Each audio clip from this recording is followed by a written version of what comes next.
When it comes to Ukraine, I do have a statement for you from the National Security Advisor and also the Secretary of State. First, I'd like to reiterate what the President said earlier following his call with President Zelensky this morning. He said he just completed a very good telephone call with President Zelensky.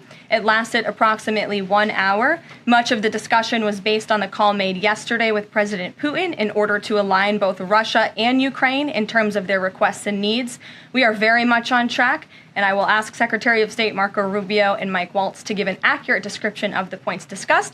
That statement will be put out shortly. Well, I have that statement for you right here. Bear with me as I read it. Today, President Trump and Ukraine's President Volodymyr Zelensky had a fantastic phone conversation. President Zelensky thanked President Trump for a productive start for the work of the Ukrainian and American teams in Jeddah on March 11th. The meeting of the senior officials from both nations significantly helped in moving toward ending the war. President Zelensky thanked President Trump for the support of the United States, especially the Javelin missiles that President Trump was first to provide and his efforts towards peace.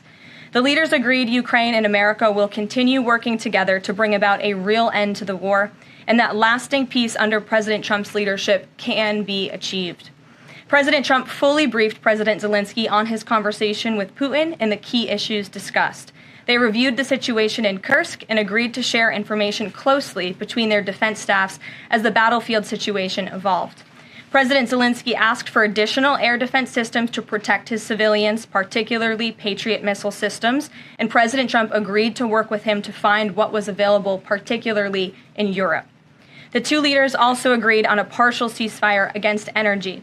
Technical teams will meet in Saudi Arabia in the coming days to discuss broadening the ceasefire to the Black Sea on the way to a full ceasefire. They agreed this could be the first step toward the full end of the war and ensuring security. President Zelensky was grateful for the president's leadership in this effort and reiterated his willingness to adopt a full ceasefire. President Trump also discussed Ukraine's electrical supply and nuclear power plants. He said that the United States could be very helpful in running those plants with its electricity and utility expertise.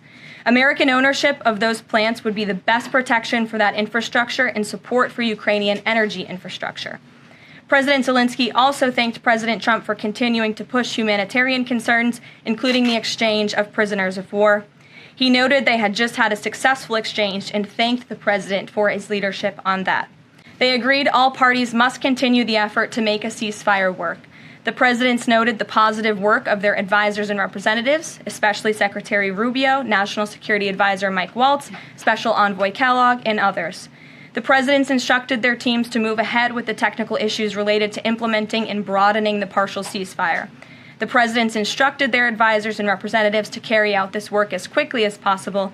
The presidents emphasized that in further meetings, the teams can agree on all necessary aspects of advancing toward lasting peace and security. That is a lengthy statement that was just given to me, so thanks for bearing with me. Our office will, of course, provide this after.